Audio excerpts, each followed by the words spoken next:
اقبال کی یوم ولادت کے موقع پر ایک توسیعی لیکچر کا انعقاد عمل میں لایا جا رہا ہے، جس کا موضوع عصر حاضر میں کلام اقبال کی معنویت و اہمیت ہے۔ تو میں سب سے پہلے اس اجلاس کی صدارت کے لیے صدر شعبہ اردو پروفیسر سید فضل اللہ مکرم صاحب کو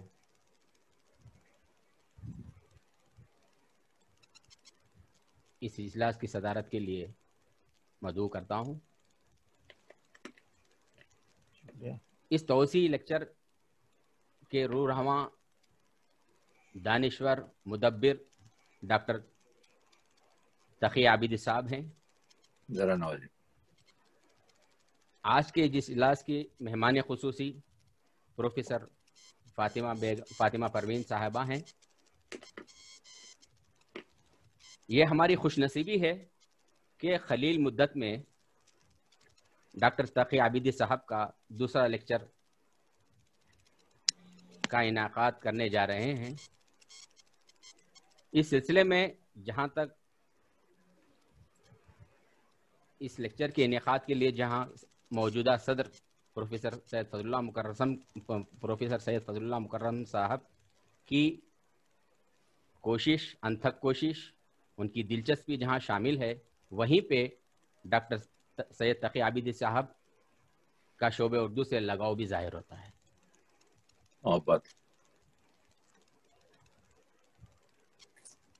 تو جہاں تک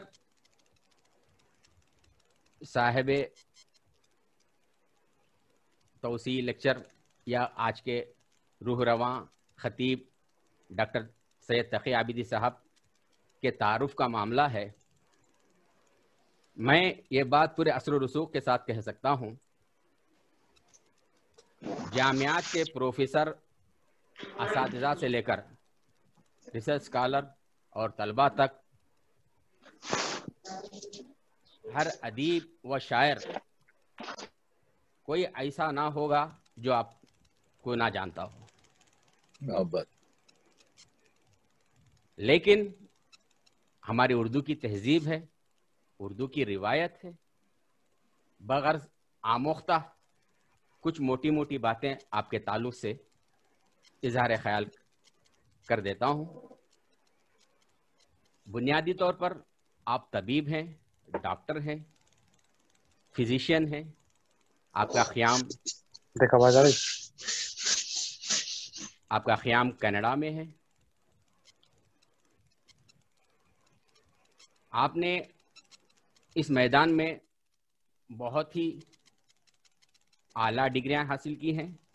جہاں تک MBBS کا معاملہ تھا تو آپ نے MBBS کی ڈگری جامعہ عثمانیہ سے کیا، پھر اس کے بعد MSc UK سے، FCAP USA سے، fellow of Royal college of physician and surgeons Canada سے کیا۔ یہ آپ کے اپنا خاص میدان تھا، جو یہ ڈگریاں آپ کے خاص میدان سے مختص ہیں۔ لیکن اس میدان کا ایک نابغہ روزگار عبقری شخصیت جب اردو میدان کے افق پر ظاہر ہوتا ہے تو ایسے کارہائے نمایاں انجام دیتا ہے جس سے اردو ادب بلکہ عالمی ادب آپ کو سلام کرتی ہے۔ جہاں تک آپ کی تخلیقات کا معاملہ ہے، میں یا آپ کے تصانیف کا معاملہ ہے یا آپ کے فن پاروں کا معاملہ ہے، میں اس کو 3 زمروں میں تقسیم کرتے ہوئے 3 اینگل سے یا 3 ناحیوں سے دیکھتا ہوں۔ پہلی چیز، خود صاحب تصنیف کے رشحات قلم یا نگارشات جو بالواسطہ طور پر مورد وجود میں آئیں۔ دوسری چیز، اعتراف خدمت کے طور پر آپ پر لکھے گئے مضامین اور مختلف جرائد و رسائل پر ڈاکٹر سید تقی عابدی نمبر کے لحاظ سے جو رسائل یا جرائد شائع ہوئے ہیں.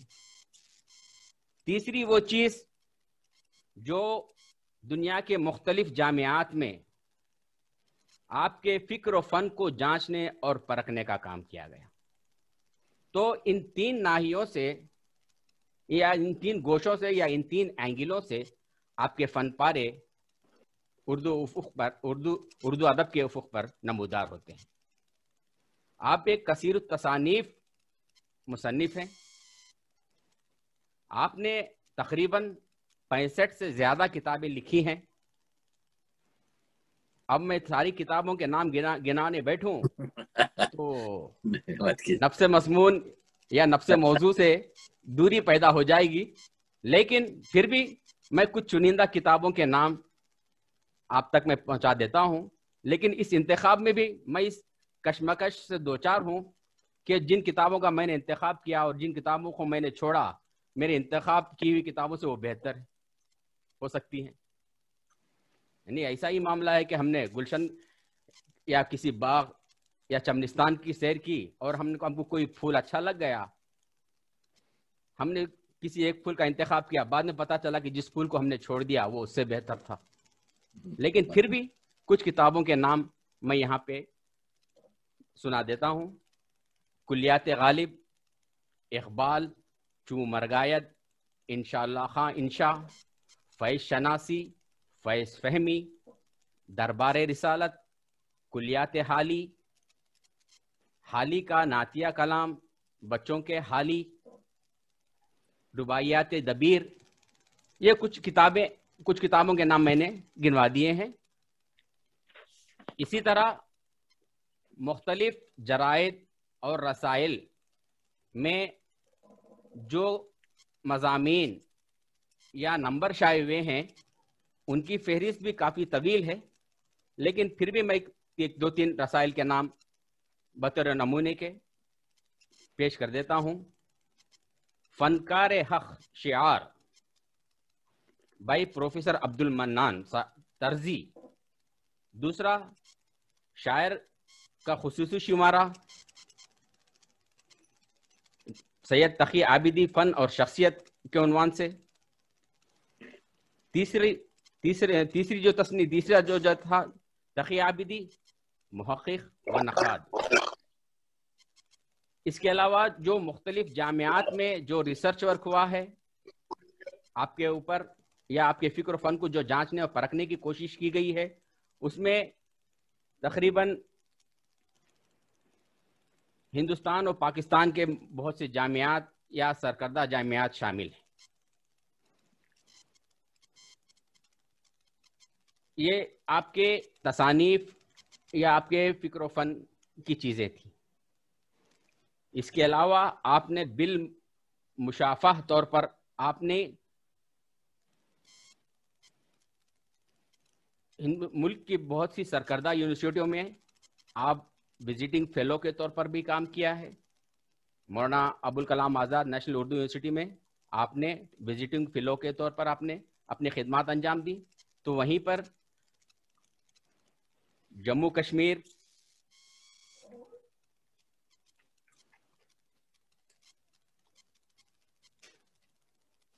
لکھنؤ یونیورسٹی وغیرہ میں آپ وزٹنگ پروفیسر کے طور پر بھی اپنی خدمات انجام دے چکے ہیں. بہرحال القصہ مختصر، میں یہ کہنا چاہتا ہوں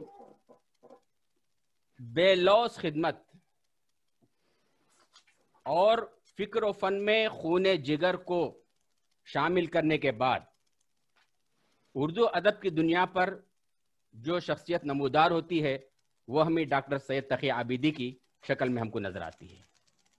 آپ اردو ادب کے ایک بے لوث خدمت گزار ہیں اور جس فن پر یا جس موضوع پہ بھی آپ انگلی رکھ دیتے ہیں اس کی تہ تک، اس کی گہرائیوں تک پہنچتے ہیں اور اس کے ہر ناحیے سے، ہر گوشے سے اس کی تحقیق، تنقید تک کو چھوڑتے نہیں ہیں. اور ان تمام چیزوں کو جب تک آپ مطمئن نہیں ہوتے ہیں آپ اس کا آؤٹ پٹ نہیں دیتے ہیں. تو بہرحال تقی عابدی صاحب اپنے فن میں یکتائے روزگار، نابغہ روزگار ایک ابغری شخصیت ہیں. میں جیسا میں نے آپ کو دیکھا، جیسا میں نے آپ کو سنا، میں حقیقت کا اعتراف کر رہا ہوں. کوئی مبالغہ یا کوئی تعریف سے میں کام نہیں لے رہا ہوں. میں نے جو مختصر باتیں کی ہیں وہ آپ کے فن یا آپ کی قد و کاوش کے آگے بہت تھوڑی ہے. ممنون، بہت شکریہ آپ کا، بہت شکریہ پروفیسر صاحب. تو آج کا موضوع عصر حاضر میں کلام غالب کی اہمیت و معنویت پر ہے. کلام اقبال. کلام اقبال میں تو اقبال پہ قلم اٹھانا، اقبال کے تعلق سے گفتگو کرنا، یہ ہر ایک کی بس کی بات نہیں ہے، نہ ہی ہر ایک کے بس کا روگ ہے. جب تک فنکار کوہنا مشقی کے زینوں سے یا مراحل سے آگے نہیں بڑھتا، جب تک وہ اقبال پہ قلم نہیں اٹھا سکتا، اظہار خیال نہیں کر سکتا. ایک چیز اقبال کا دعویٰ تھا. اقبال اپنی زندگی میں کہا تھا، میں یہ ان دقیق ادق مسائل یا فلسفیانہ نکات کو اس لیے میں کھول کر توضیح و تشریح کے ساتھ بیان کر رہا ہوں تاکہ مجھے یہ خدشہ ہے، یہ اندیشہ ہے. وہ کہتے ہیں دیگر دانائے راز آیت کے نہ آیت. لیکن انشاءاللہ تعالی العزیز آج کے اس لیکچر کے بعد ہم سامعین کا یہ تاثر ضرور ہوگا کہ دانائے راز آیت. ایک طرفہ اقبال کی ایک چیز تھی، دوسری طرف اپنی عجز و عاجزی کا اظہار کرتے ہوئے وہ شاعری کو بہت بڑی چیز تسلیم کرتے ہیں اور کہتے ہیں نغمہ کجا و من کجا، ساز سخن بہانہ است. بس میں اپنے خیالات کی ترسیل کے لیے میں نے یہ ذریعہ اپنایا ہے، ورنہ میری اور شاعری کی چیز دو متضاد چیزیں ہیں. تو بہرحال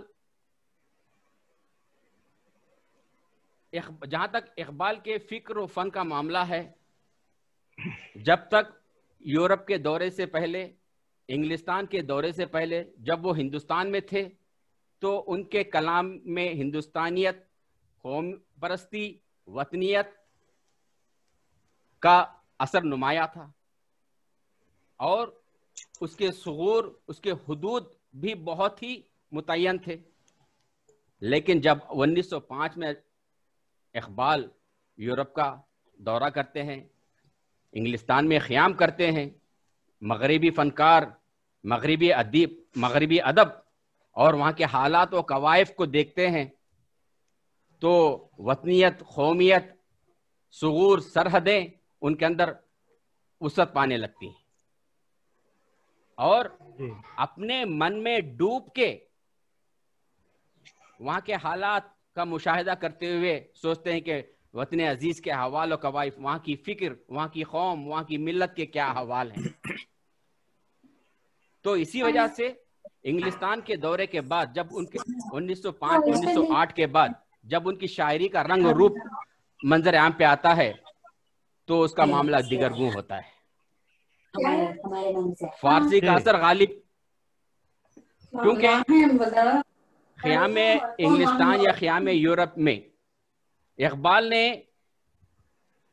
یہ محسوس کیا کہ جن فلسفیانہ نکات یا فلسفی کے ادق مسائل کو جو کہنا چاہ رہے ہیں اس کے لیے الفاظ یا جملوں کی کمی اردو میں ہے اور اس کے مقابل میں فارسی میں بنے بنائے ہوئے فقرے، بنے بنائے ہوئے جملے تھے. تو کئی ایک چیزیں ہیں. اقبال کا فارسی کلام کی طرف راغب ہونا، اس میں ایک اہم چیز یہ بھی تھی. اور جہاں تک اقبال کی شہرت یا عالمیت کا معاملہ ہے تو ڈاکٹر نکلسن نے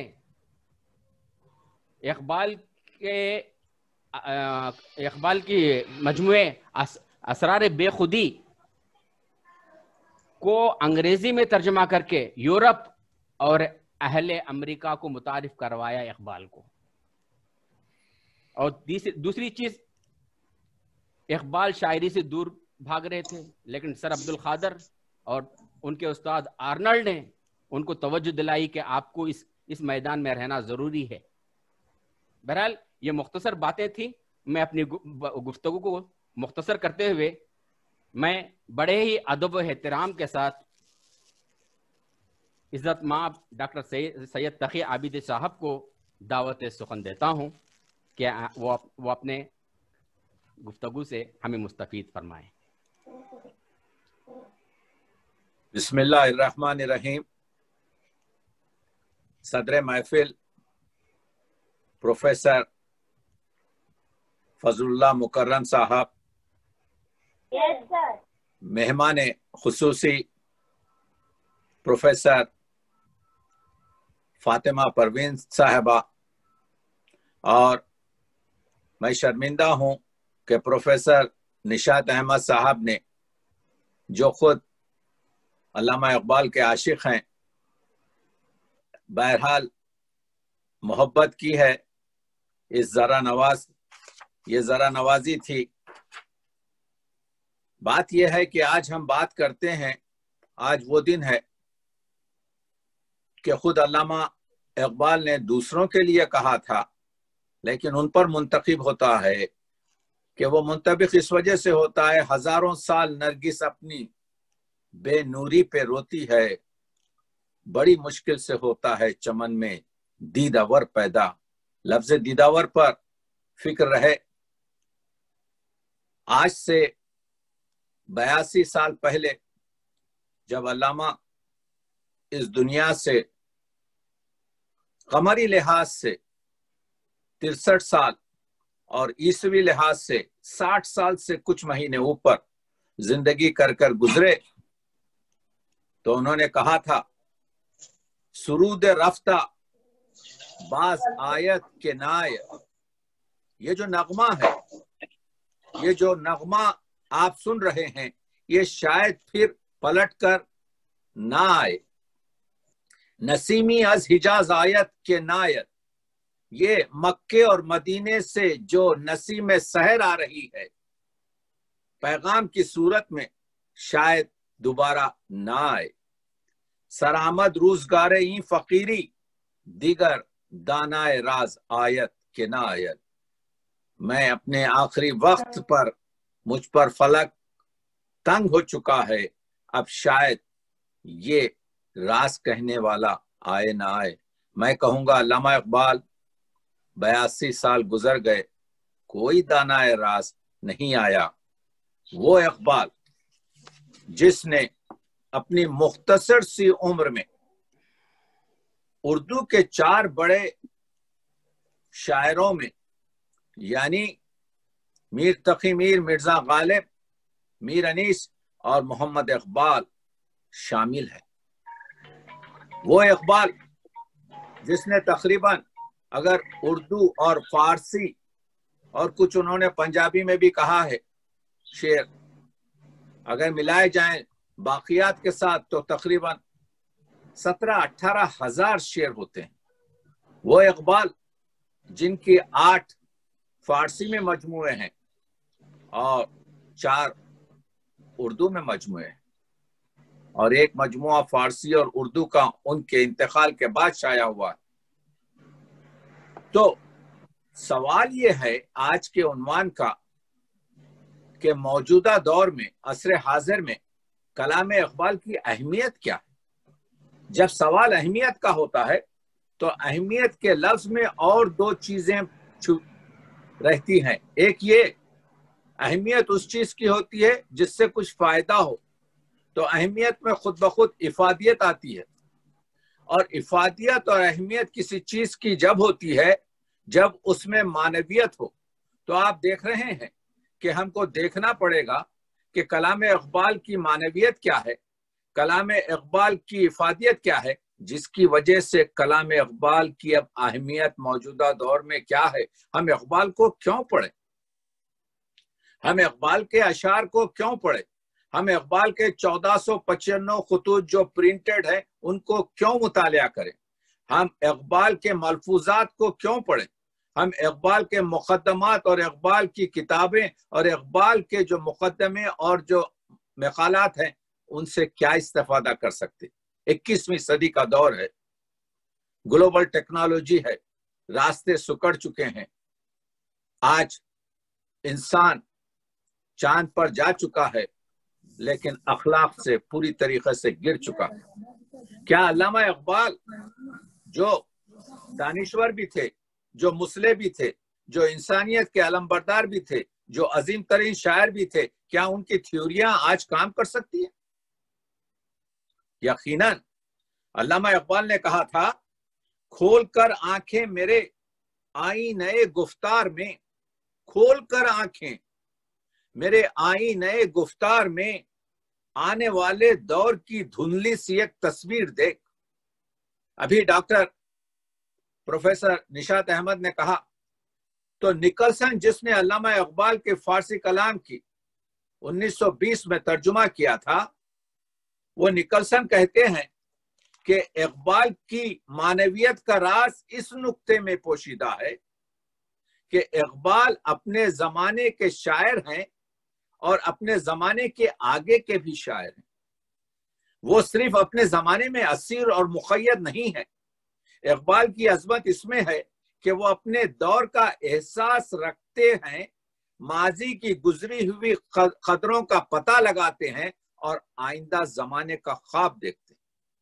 تو اسی وجہ سے آج کی 21ویں صدی میں ہم جانتے ہیں، علامہ اقبال نے کہا تھا، مشرق سے ہو بیزار نہ مغرب سے حذر کر، فطرت کا اشارہ ہے کہ ہر شب کو سحر کر. دیکھیے، ہر شب کے بعد سحر نمودار ہوتی ہے، ہر تاریکی کے بعد اجالا نظر آتا ہے، تو یہ فطرت ہے. تو علامہ اقبال کہتے ہیں صرف شرقی بن کر مت رہے، بلکہ غربی بن کر مت رہے، بلکہ جہاں پر علامہ اقبال گلچین تھے، علامہ اقبال کا ذہن انتخابی تھا، علامہ اقبال جانتے تھے وہ مشرق ہو کے مغرب خوبیاں بھی ہیں، بدیاں بھی ہیں. اگر مغرب ملکوں میں عمدگی کی یعنی علمیت ہے، اگر وہاں پر عقلیت ہے، اگر وہاں پر تذکیر کائنات، حقوق بشر اور سوشل ریفارم وغیرہ کی چیزیں ہیں، تو وہاں پر بدیاں یہ ہیں کہ وہاں پر مذہب سے دوری ہے، وہاں پر اخلاقی کمزوریاں ہیں، وہاں پر سرمایہ داری ہے. اسی طریقے سے شرق میں اگر آپ جانتے ہیں تو وہاں پر شرقی کے مسائل بھی ہیں. سنیے ایک جملہ جو علامہ اقبال نے فرمایا ہے. میں لفظ ب لفظ علامہ اقبال کا اسرار خودی کا جملہ، مجھے معلوم ہے کہ میرے سننے والوں میں اسکالرز، اساتذہ شامل ہیں، ہر لفظ جو کہہ رہا ہوں اس کا پورا ایک مستند حوالہ ہے. علامہ اقبال اسرار خودی کے دیباچے میں لکھتے ہیں، میری شاعری کا مقصد اسلام کی وکالت نہیں، بلکہ میری قوت طلب جستجو صرف اس چیز پر مرکوز رہی ہے کہ ایک جدید معاشری نظام تلاش کیا جائے. دیکھ رہے ہیں آپ کے اقبال کیا کہہ رہے ہیں؟ یہ ہے اقبال آج کے دور کے لیے. علامہ اقبال کہتے ہیں، سرگزشت آدم اندر شرق و غرب. آج یہ شعر 110 سال 120 سال پرانا ہے، لیکن ایسا معلوم ہو رہا ہے کہ آج ہی کے لیے کہا گیا کہ انسان کی جو سرگزشت ہے مشرق اور مغرب میں، سرگزشت آدم اندر شرق و غرب، بحر خاکی فتنہائے حرب و زر. خاک کے لیے، ملک کے لیے، جگہ اپنی سلطنتوں کو پھیلانے کے لیے خونریزی کر رہا ہے، جنگ کر رہا ہے. تو پھر اقبال ایک اور جگہ اس کا علاج بتاتے ہیں. کیا کیا جائے؟ مغرب ز تو بیگانہ، مشرق ہمیں افسانہ. مغرب تجھے نہیں جانتا، مغرب انسان کی اہمیت کو نہیں جانتا. مشرق میں سب افسانے بازی ہے. وقت کے در عالم نقش دیگر انگیزی. یہ وہ وقت ہے کہ اس وقت عالم میں، دنیا میں نقش نو ڈالا جائے، ایک نقش کا وہ نقش نو رکھا جائے، تو علامہ اقبال کے کلام کی ضرورت اس وجہ سے ہے کہ علامہ اقبال آپ جانتے ہیں کہ نقش نگری کی، نئے نقش کی بات کر رہے ہیں۔ دیکھیے علامہ اقبال فرماتے ہیں، کہتا ہوں وہی بات سمجھتا ہوں جسے حق نے آبل مسجد ہونا تہذیب کا فرزند۔ تو وہ اقبال کے کلام کی ہم کو ضرورت اس وجہ سے ہے کہ اقبال جو ہیں ان کی معنویت، ان کی اہمیت یہ ہے کہ اقبال کے کلام میں عظمت انسان کی گفتگو ہے، اقبال کے کلام میں احترام انسان کی گفتگو ہے۔ علامہ فرماتے ہیں، برتر از گردوں مقام آدم است، اس کہکشان سے عظیم انسان کا مقام ہے۔ اصل تہذیب احترام آدم است، تہذیب جو ہے اس اصل یہ ہے civilization, how you treat the person, یعنی سویلائزیشن یہ ہے کہ how you treat a person, how you treat a human, آپ کس طریقے سے ایک انسان کا برتاؤ کرتے ہیں، آپ مائنورٹیز کو کیسے ٹریٹ کرتے ہیں۔ تو آپ نے دیکھا علامہ اقبال فرماتے ہیں، آدمیت احترام آدمی، انسانیت یہ ہے کہ دوسرے انسان کا احترام کیا جائے۔ باخبر شو از مقام آدمی، تم انسان کے مقام سے آشنا ہو، باخبر ہو۔ آپ جانتے ہیں کہ قرآن مجید وہ صحیفہ ہے جس نے انسان کو اشرف المخلوقات کہا، جس نے انسان کو نائب اللہ فی الارض کہا، یعنی اللہ کا خلیفہ زمین پر، اور انسان تمام مخلوقات کہکشاں میں صرف وہ موجود ہے۔ یہ جانور جتنے بھی ہیں یہ سب کمپیوٹرائز ہیں، یہ اپنی طرف سے کچھ نہیں کرتے، جو ان کے ذہن میں کمپیوٹرائز ہے وہی کریں گے، لیکن انسان تنہا موجود ہے جو مختار اور مجبور کے درمیانی کیفیت ہے، یعنی وہ فقیر کو پیسے بھی دے سکتا ہے ثواب کمانے کے لیے، وہ کسی کی جیب سے پیسے نکال بھی سکتا ہے اور عذاب ہوتا ہے۔ تو معلوم یہ ہوا کہ وہ انسان، علامہ اقبال فرماتے ہیں، آدم از بے بصری بندگی آدم کر، انسان جو ہے اندھے پن سے دوسرے انسان کا غلام ہو گیا۔ گوہری داش ولی نظر خباؤ جم کر، اس کے پاس تو جواہرات تھے لیکن اس نے حکمرانوں کے پیروں میں وہ جواہرات، وہ قدر انسانی کو نچھاور کر دیا۔ یعنی از خوئے غلامی ز سگاں خار ترس، یعنی انسان فطرت میں کتوں سے بھی گرا ہوا ہے۔ کیوں؟ من نہ دیدم کے سگی پیش سگی سر خم کر، میں نے کسی کتے کو دوسرے کتے کے سامنے سر جھکاتے نہیں دیکھا، لیکن میں نے انسان کو دوسرے انسان کے سامنے سر جھکاتے دیکھا۔ تو آپ نے دیکھا اقبال کیا کہہ رہے ہیں، اقبال یہ بتا رہے ہیں کہ دیکھو کہ انسان آج کا، تو اسی کو کہتے ہیں اقبال اللہ سے مخاطب ہو کر، یہی آدم ہے سلطان بحر و بر کا، جس کی تو اتنی تعریف کر رہا ہے، یہی آدم ہے سلطان بحر و بر کا، کہوں کیا ماجرا اس بے بصر کا، میں اس اندھے کا کیا ماجرا کہوں، نے خود بھی نے خدا بھی نے جہاں بھی، نہ یہ خود بین ہے، نہ خود کو جانتا ہے، نہ یہ خدا بھی جہان کو جانتا ہے، اپنے ہمسائے کو، اپنی دنیا کو جانتا ہے، نہ جہاں بھی نہ دنیا کو جانتا ہے، یہی شہکار ہے تیرے ہنر کا، یہ تیرے ہنر کا شہکار ہے۔ تو اقبال نہ صرف بیماری انسان کی تشخیص دیتے ہیں، بلکہ اقبال کیا کرتے ہیں، اس کا علاج بھی بتاتے ہیں۔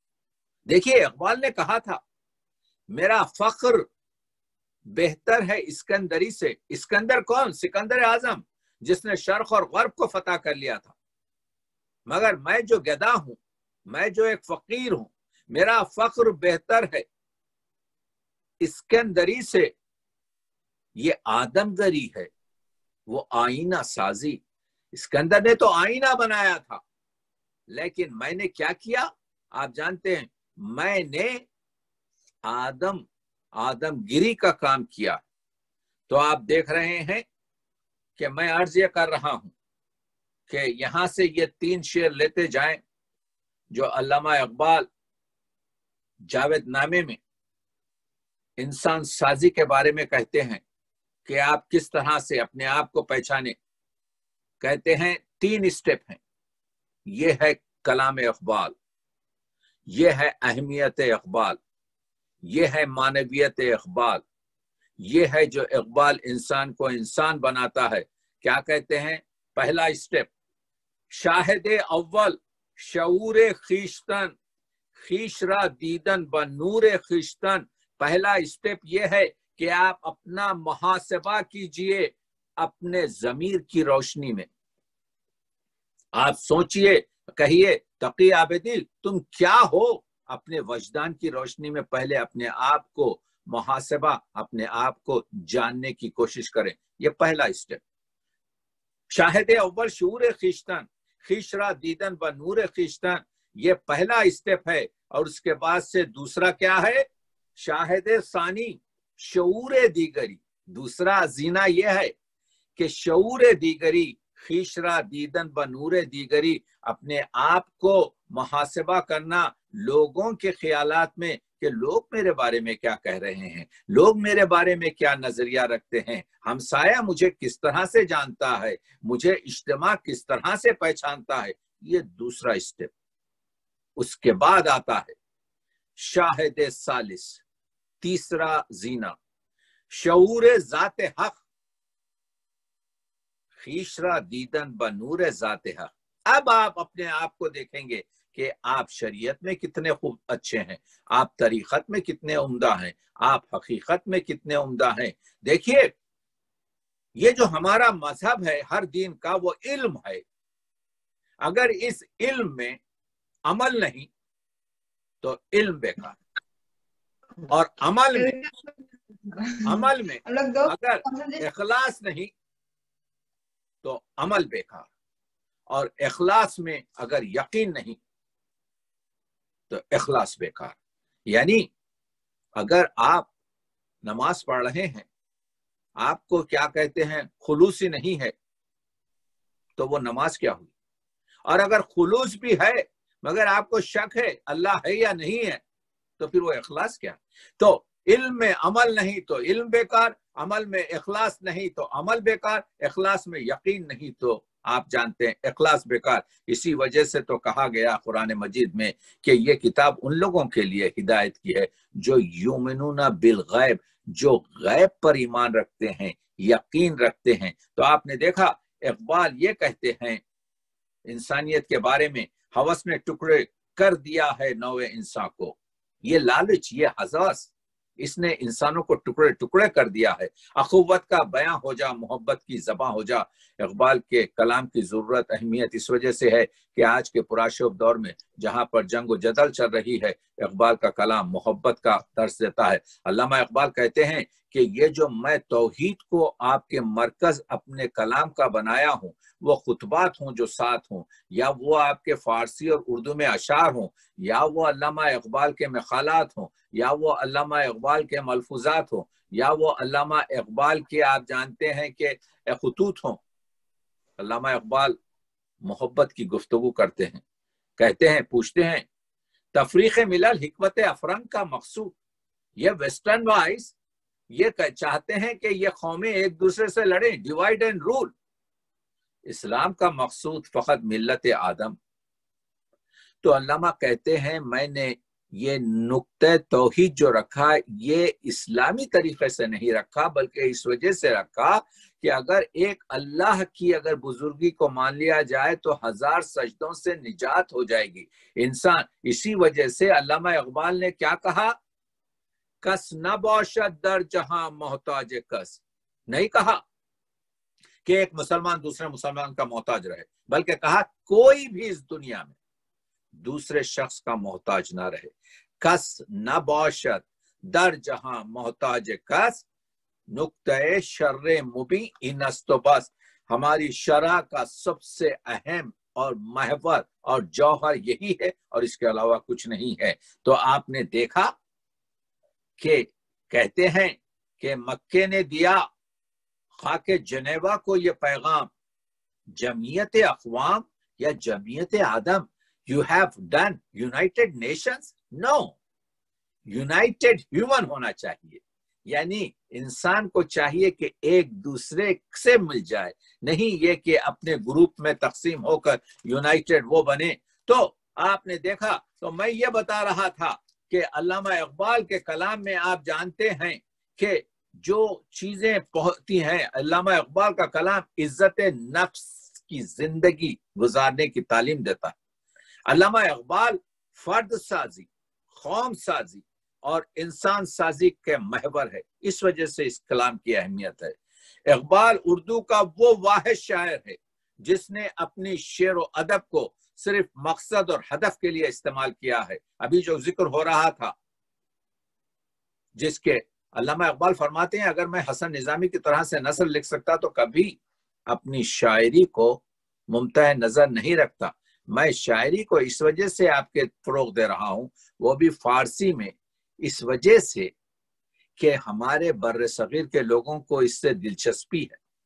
تو آپ دیکھ رہے ہیں، تو اقبال کہتے یہ ہیں کہ اقبال نے یہی اسی وجہ سے بتایا، پوچھتے یہ ہیں اقبال کہ انسان سے اور اپنے ہر ایک شاعر کو اپنی قوم کے حق حاصل ہے کہ اپنی ہر دہی بیچنے والی اپنے دہی کو میٹھا کہتی ہے، ہر ماں اپنے بچے کو سب سے خوبصورت کہتی ہے۔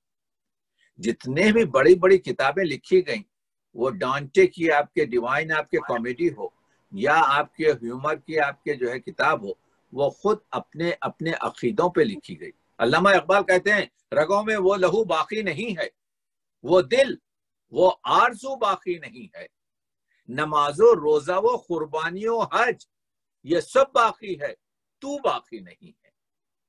آج ہم جمع ہوئے ہیں، علامہ اقبال کیا کہہ رہے ہیں کہ وہ تو نہیں ہے، تو وہ دل نہیں ہے، وہ دل نہیں ہے، وہ آرزو نہیں ہے۔ تو آپ دیکھ رہے ہیں، تو آرزو کون سی ہونی چاہیے؟ شوپنہاور نے کہا تھا کہ آرزو دنیا کی سب سے بدترین چیز ہے۔ علامہ اقبال اس کے مخالف ہے۔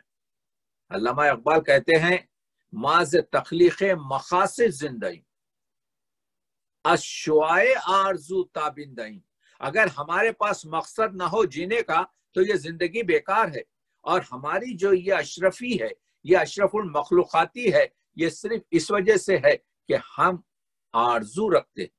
مگر کون سی آرزو؟ تیری دعا ہے کہ ہو تیری آرزو پوری، میری دعا ہے تیری آرزو بدل جائے۔ یہ آرزویں جو ہم لے کے چل رہے ہیں، یہ بیکار قسم کی آپ کی آرزو ہے۔ اب آپ دیکھ رہے ہیں دل کا مقام آتا ہے، کون سا دل؟ وہ دل جو زندہ دل ہو، وہ دل جو بیدار دل ہو۔ اقبال کہتے ہیں دلوں کو مرکز مہر وفا کر، یعنی دلوں کو محبت سے بھر لے، حریم کبریا سے آشنا کر، یعنی وہ دل جس میں محبت خدا اور محبت نبی نہیں تو بیکار دل ہے۔ ایک جرت آنا شعر دیکھیے اقبال کا، کہتے ہیں اقبال کافری بیدار دل پیش صنم، ایک کافر بیدار دل کے ساتھ اپنے بت کے سامنے بہ دینداری کے خفت اندر حرم، اس مسلمان سے بہتر ہے جو کعبے میں سو رہا ہے۔ تو معلوم یہ ہوا کہ دل کو چاہیے کہ وہ پوری طریقے سے بیدار رہے۔ اسی وجہ سے خود کہا تھا اپنے بارے میں، یا رب درون سینہ دل باخبر بدے، ارے مالک میرے سینے کے اندر ایک باخبر دل دے، ایک زندہ دل دے، ایک آپ کے جو ہے ایسا دل دے جو محبت سے بھرا ہو، وہ دل دے۔ کہتے ہیں یا رب درون سینہ دل باخبر بدے، در بادہ نشاران نگرم او نظر بدید، میں شراب کے اندر اس کے نشہ کو دیکھ سکوں، یعنی پھول دیکھوں تو ثنائی خدا کو دیکھ سکوں، اگر تخلیق کو دیکھ سکوں تو خالق کو یاد کر لوں، وہ نظر دے دے۔ وہ اسراری نظر دے دے۔ تو آپ نے دیکھا، اور کون سا لہو چاہتے ہیں اقبال؟ مسلمان کے لہو میں ہے سلیقہ دل نوازی کا، دلوں کو جیت لو۔ آپ دیکھ رہے ہیں، دلوں کو جیت لو۔ اقبال کہتے ہیں جمال عشق و مستی نئے نوازی۔ عشق و مستی، میں نے ایک ریسرچ آرٹیکل لکھا آج سے کوئی 25 سال پہلے، علامہ اقبال کے پورے فارسی اور اردو کلام میں نے یہی ترکیب، عشق مستی نہیں، عشق و مستی 36 جگہ نکالی۔ شاید آپ اگر نکالے تو زیادہ نکالے۔ اور جب میں نے یہ 36 جگہ اشعار کو پھیلا کر اس کے معنی نکالنے کی کوشش کرے تو 2 معنی نکلے، ایک معرفت الہی اور دوسرے عشق نبوی۔ تو علامہ اقبال کیا کہہ رہے ہیں یہ 4 مصروں میں؟ جمال عشق و مستی نئے نوازی، اللہ کی معرفت اور پیغمبر اکرم کی جو محبت ہے، وہ اس کا جمال کیا ہے؟ نئے نوازی ہے۔ یہ ہمارے اولیاء، یہ ہمارے صوفیاء، یہ ہمارے آپ کے بزرگان دین، یہ جس دیہات سے گزرتے، اپنے اخلاق، اپنی خوبصورت گفتگو سے، اپنے نرم کیریکٹر سے، اپنے آپ کے دل لبانے والے مسائل سے لوگوں کو اپنا عاشق بنا لیتے۔ جمال عشق و مستی نئے نوازی، جلال عشق و مستی بے نیازی۔ اور جلال کیا ہے؟ اللہ کی معرفت کا اور نبی کی محبت کا، نبی کی سیرت پر عمل کرنے کا۔ بے نیازی، اللہ کے سوا کسی اور سے نہیں مانگوں گا۔ وہی میر انیس کا شعر، کریم جو تجھے دینا ہے بے طلب دے دے، فقیر ہوں پر نہیں حاجت سوال مجھے۔ کمال عشق و مستی ظرف حیدر، جب کمال آپ کے جو ہے محبت نبی کا اور اللہ کی معرفت کا ہو جائے گا تو وہ ذات اقدس حیدر علی ابن ابی طالب بن جائے گا۔ زوال عشق و مستی حرف راضی، حرف راضی، راضی کی جو تفسیر الکبیر ہے اس میں علامہ اقبال آپ کے زیادہ خوش نہیں ہے، کہتے ہیں جیتا ہے رومی ہارا ہے راضی۔ ایک جگہ کہتے ہیں کہ من سرما از چشمم از راضی شستم، یعنی راضی کا اپنی آنکھ سے سرما میں نے دھو ڈالا ہے۔ کیوں؟ کیونکہ علامہ اقبال قبول نہیں کرتے کہ قرآن مجید کی جو آیت ہے اس کا ترجمہ سائنسی لحاظ سے کیا جائے، تکلم کے یعنی علم کلام کے ذریعے کیا جائے، کیونکہ علم کلام اور سائنس قرآن مجید کی عظمت سے نیچا ہے۔ تو اقبال کہتے ہیں زوال عشق و مستی حرف راضی، اس سے تم اللہ کی معرفت اور پیغمبر اکرم کی محبت تک نہیں پہنچ سکتے۔ تو میں بتا رہا یہ ہوں کہ آپ کو یہ بتانے کی کوشش کر رہا ہوں کہ اخلاق کا جو طریقہ ہے اس کو اقبال نے آپ کے جو ہے، تو اقبال کے مرید کون ہے؟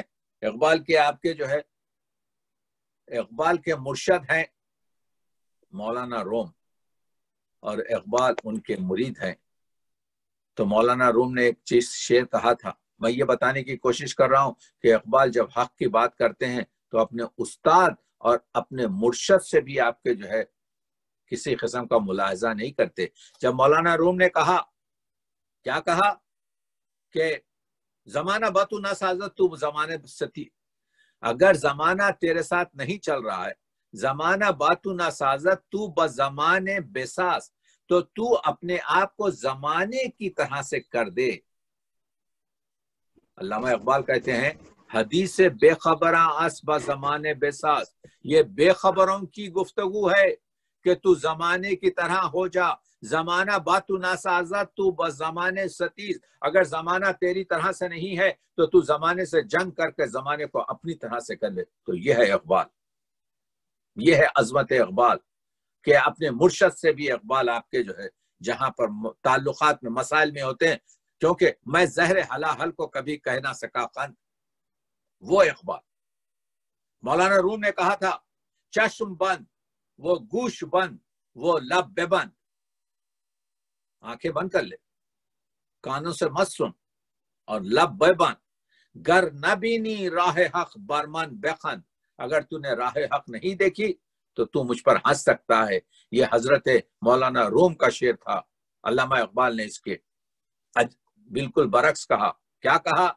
چشم گوش و لب کشا اے ہوش مند، یعنی آنکھیں کھول سن اور بات کر، گر نبینی راہ حق پر ممخن، اگر تو نے راہ حق نہیں دیکھا تو مجھ پر ہنس سکتا ہے۔ تو معلوم یہ ہوا کہ جب ایک گلاس میں آدھا پانی ہوتا ہے تو کوئی کہتا ہے گلاس آپ کے جو ہے خالی ہے، یعنی آدھا خالی ہے۔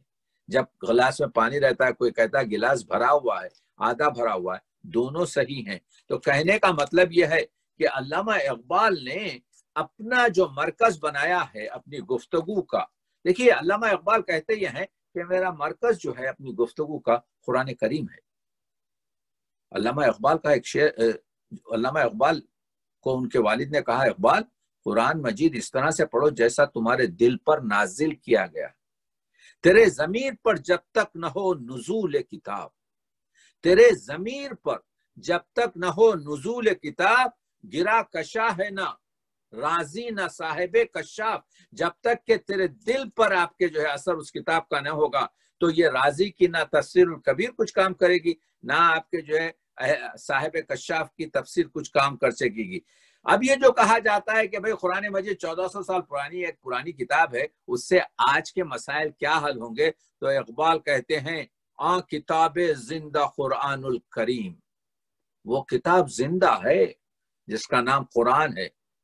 حکمت او لا یزالست قدیم، اس کی جو حکمت ہے، اس میں جو حکمتی باتیں ہیں اس کو کبھی زوال نہیں آنے والا ہے اور وہ ہمیشہ باقی رہے گی۔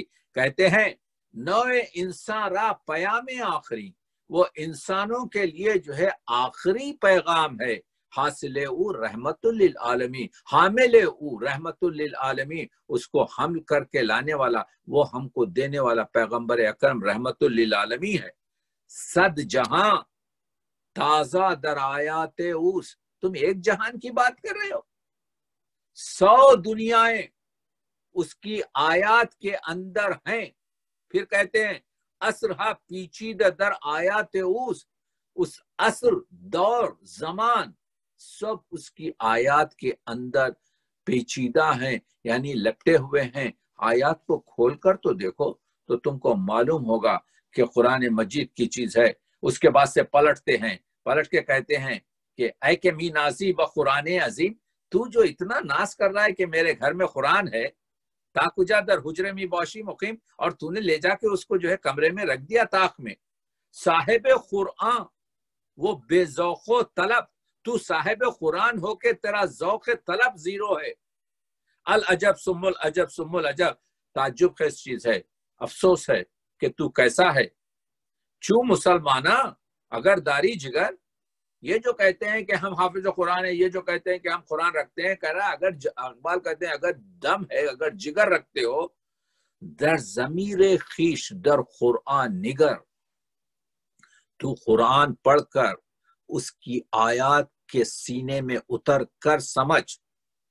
ایک جہانش عصر حاضر را بسس، گیر اگر سینہ دل مانی رسس، اگر تو اس کو گفت تو معلوم یہ ہو رہا ہے کہ علامہ اقبال یہ کہہ رہے ہیں۔ اسی وجہ سے دوستو قرآن مجید میں یہ کہا گیا ہے اکثرہم لا یعقلون، معنی یہ نہیں ہے کہ 51% آپ کے جو سمجھ نہیں سکتے یا دیوانے ہیں یا عقلیں، یعنی میجورٹی قرآن میں تعقل نہیں کرتے، عقل سے نہیں سوچتے، ورنہ در جہاں اسرار دیرہ فاش کن، نقطۂ شر مبیرہ فاش کن، ہر چیز قرآن کے اندر ہر خوش کو تر موجود ہے۔ تو وہ آپ کے جو ہے اقبال نے کہا عصر حاضر کے تقاضوں سے ہے، لیکن خوف یہ ہو نہ جائے آشکار شر پیغمبر کہیں۔ قرآن کو پوری طریقے سے اس وجہ سے نہیں سمجھاتے کہ کہیں حضور کی جو سیرت ہے، جو شریعت ہے، وہ پوری طریقے سے خالص سامنے نہ آ جائے۔ خود بدلتے نہیں، قرآن کو بدل دیتے ہیں۔ ہوئے کس درجہ فقیہان حرم بے توفیق، دیکھ رہے ہیں آپ، شعر پڑھتا جا رہا ہوں تاکہ آپ کو بتاؤں احکام تیرے حق ہے، مگر اپنے مفسر تعویل سے قرآن کو بنا دیتے ہیں پازن۔ وہ قرآن مجید جس کے بارے میں اقبال کہتے ہیں کہ دیکھیے حکم حق ہے، لیسا للانسان الا ما سعی۔ آیات کو قرآن میں اتنے خوبصورت آیات کو اقبال نظم کرتے ہیں کہ قرآن میں لکھا ہے کہ لیسا للانسان الا ما سعی، انسان کچھ بھی نہیں ہے سوائے کوشش اور صحیح کرنے کے، کھائے کیوں مزدور کی محنت کا پھل سرمایہ دار۔ ارے بھائی مزدور کام کر رہا ہے اور اس کا سرمایہ دار کھانا اس کا دیکھ رہے ہیں آپ کے۔ تو اقبال یہ کہہ رہے ہیں کہ قرآن میں ہو غوطہ زن اے مرد مسلمان، اللہ کرے تجھ کو عطا جدت کردار۔ جدت کردار دیکھیے، یہ مصرع لیتے جائیے، جدت کردار کے معنی کیا ہیں؟ در دل مسلم مقام مصطفیٰ۔ ہاں تو اب معلوم یہ ہوا قرآن مجید کے ساتھ کہ محمد سے وفا تو نے تو ہم تیرے ہیں، یہ جہاں چیز ہے کیا؟ لوح و قلم تیرے ہیں۔ 1931 میں اسی نومبر کی 12 کو 3 دن کے بعد علامہ اقبال جب گئے ہیں فلسطین سے مصر میں، تو پڑھ لیجئے، تو مصر میں وہاں پر آپ کے جو ہے جرنلسٹ جمع ہوئے۔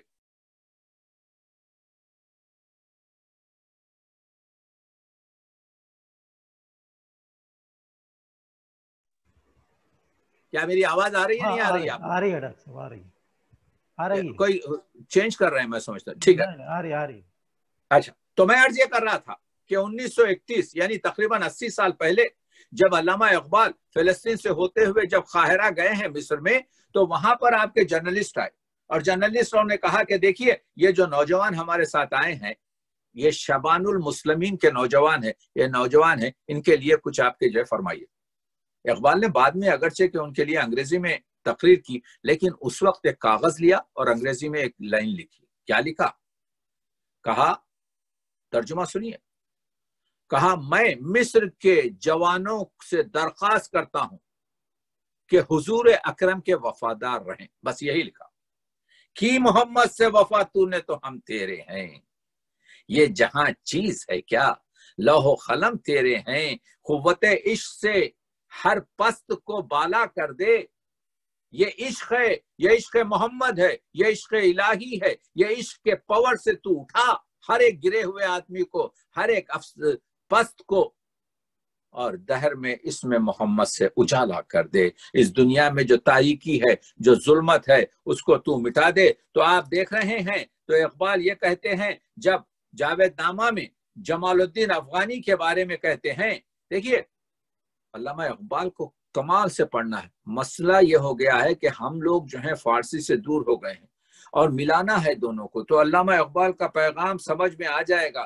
اقبال یہ کہتے ہیں، جمال الدین افغانی جو ہے روس کو دعوت دیتے ہیں کہ تو یہ کیا کام کر رہا ہے، سوشلزم تو اس مذہب میں موجود ہے، ہمارے مذہب کو دیکھ۔ تو کہتے ہیں، از حدیث مصطفیٰ داری نصیب، اگر تو حضور کی حدیث کو جانتا ہے، دین حق اندر جہاں آمد غریب، یہ دین حق دنیا میں غریب آیا۔ پھر اقبال کہتے ہیں یہ غریب جو دین غریب ہے یہ جو ہے ہر دور میں بدلتے رہتا ہے۔ کہتے ہیں غربت دی ہر زمان نوع دیگر، دین کی غربت ہر زمانے میں ایک نئے طریقے کی ہوتی ہے۔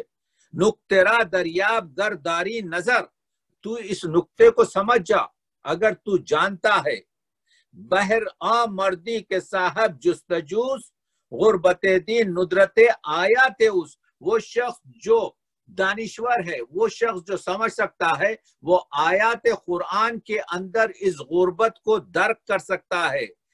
دل با آیات مبین دیگر بے بند، تو اپنے دل کو اس روشن آیات سے جوڑ دے، تا بگیری اثر تورا در کمن، تاکہ تو اپنے اثر پر کمن ڈال کر، جال ڈال کر اس کی تسخیر کر سکے۔ دیکھ رہے ہیں آپ کے شعر، ایک ایک مصرع وہ ہے جس پہ ہم مدتوں بات کر سکتے ہیں۔ اس کے بعد سے اقبال پلٹ کے کہتے ہیں، منزل و مقصود قرآن دیگر است، قرآن کی منزل الگ ہے، قرآن کا مقصد الگ ہے، رسم و آئین مسلمہ دیگر است، اور وہ قرآن رکھنے والے گھر میں ان کی رسم الگ ہے، ان کی آپ کے جو ہے کیا کہتے ہیں ان کا قانون الگ ہے، یعنی ہم قرآن رکھ کر قرآن پر نہیں آپ کے جو ہے چل رہے ہیں۔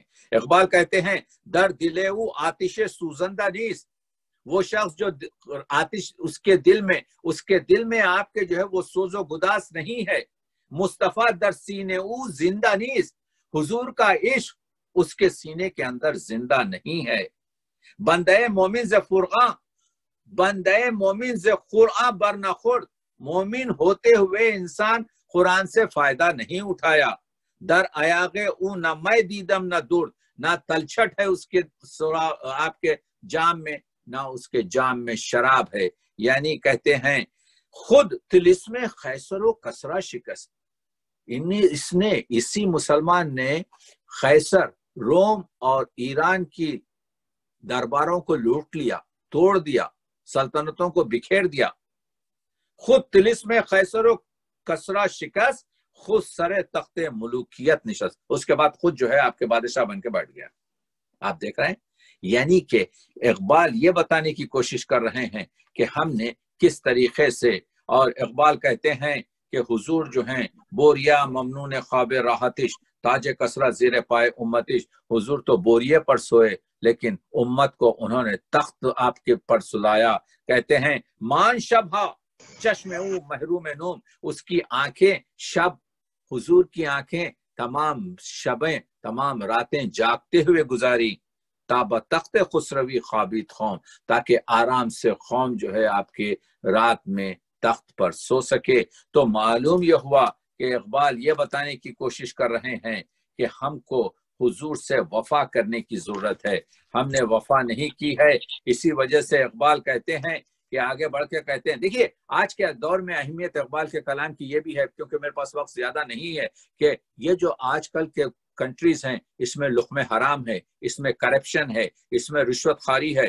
تو اقبال وہ اردو کا شاعر ہے جس نے اس کے بارے میں گفتگو کی ہے کہ حکمت کیسی لی جائے، علم کیسا لیا جائے. کہتے ہیں گفت حکمت را خدا خیر کثیر. آیت میں آیا ہے کہ حکمت جو ہے ایک خیر کثیر ہے.